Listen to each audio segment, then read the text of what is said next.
So we are Body Data Space. We are Tech City-based, East London-based digital collective, and we look at waving the human body into the digital domain. So we're interdisciplinary. We work with wearable body technologies, robotics, virtual world, architecture, and design. And so here's just a couple of images of some of our early workshops and experiments. Helsinki, in Kyoto, little cell bites of information which are then streamed out onto the web. So we call them little cell bites because they're kind of little 1 to 2 minute bits of material that are then streamed out for audiences on the web. And this is into some club stuff.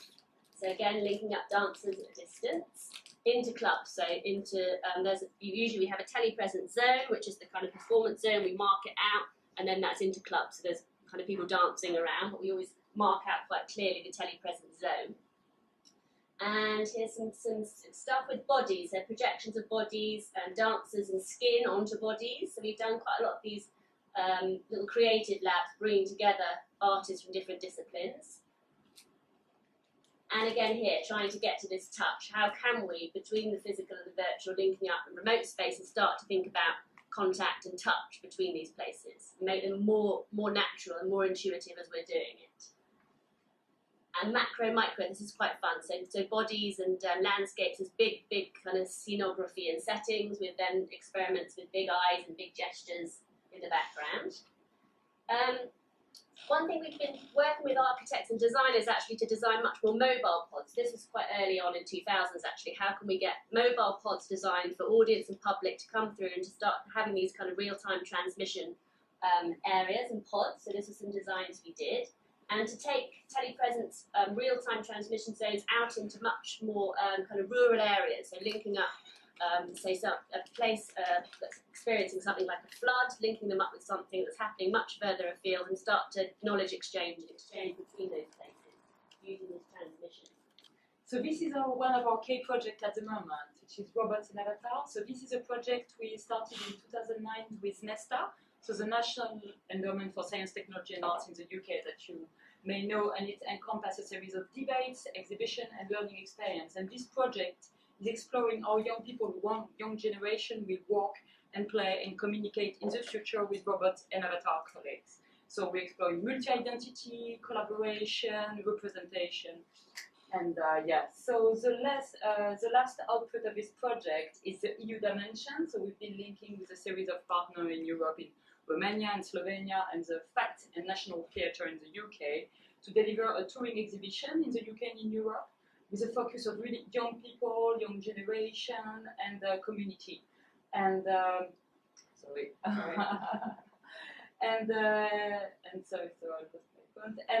So this exhibition has been largely covered by the press and was featuring the work of innovators, artists working in robotics, artificial intelligence, telepresence, wearable technology, and virtual world, around 30 artists. So it has been a very, very successful exhibition covered by BBC Click, BBC Arabic, Wired, Days Digital, in France, everywhere.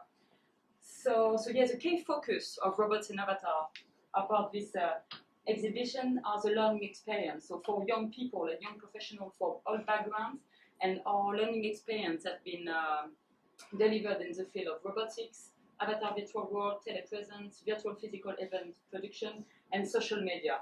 And all this learning experience have been delivered by artists, by creative people involved in the Robots and Avatar program of work.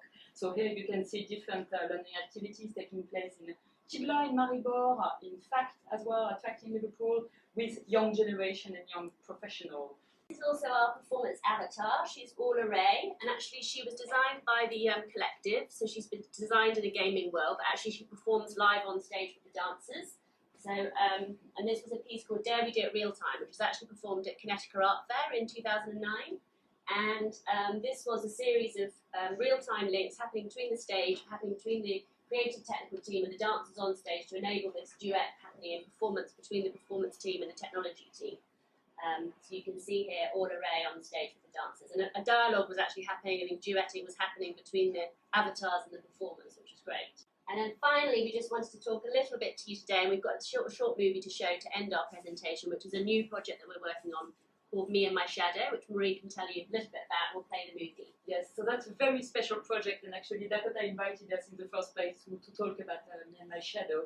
So Me and My Shadow is really the output, I think, of 20 years of work and expertise in telepresence and virtual work from Body Data Space. And this project has been developed by Joseph Hyde, which is a UK artist, with coder Phil Tew and other associated artists. And this project is basically making alive the convergence between virtual world, telepresence, and motion capture. So that's really, really unique, and it's something you've been working on for almost 20 years. I mean, and it's now live. So basically, this project was premiered 1 year ago. Actually, that was 1 year ago in the National Theatre, but also in Paris, in Brussels, and in Istanbul, connecting live 4 locations through 4 telepresence spots. And the audience was able to join in the middle in this virtual share space. So there's London you can see here, and actually, once you went into the kind of little box, you could see your avatar come, and each avatar of each city was a different colour. So you knew that if you were purple, you'll see in the movie it kind of explains it too. But it's the pulsing avatars that are the live ones you're connecting with.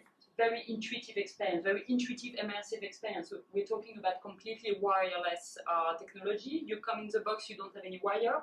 You can dance, interact with other people in other venue, and play with them. You don't need any wire. So you have pulses and ripples around you, and each pod has a very different reactive, bespoke soundscape as well. There's a little diagram of the audiences that we're linking up from each place. So again, we get multi-audiences linking in from the remote, local and global. So good to think about it in that way. So it got a very, very good press coverage. Here you can see also Bill Thompson from BBC World Week talking about the piece on radio. Nice quotes.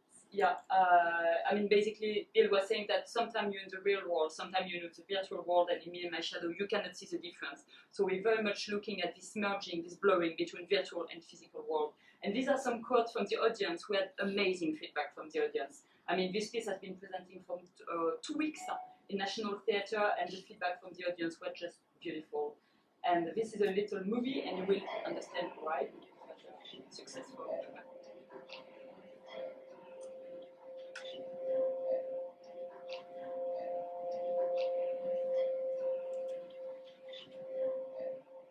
It's a virtual reality world. You're interacting with other people in other countries. Amazing.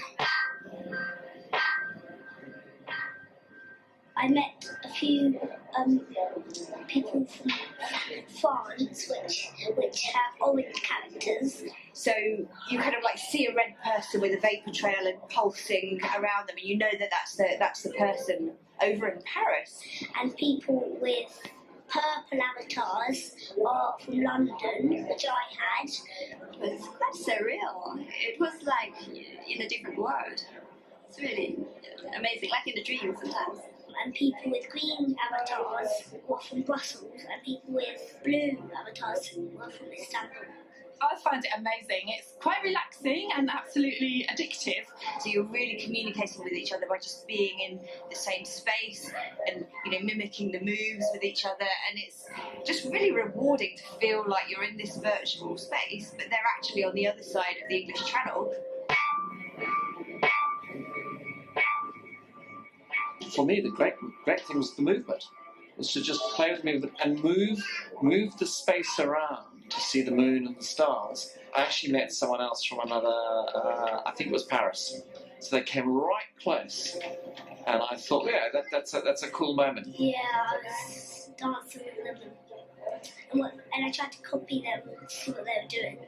It has all the ingredients that people love about self-expression.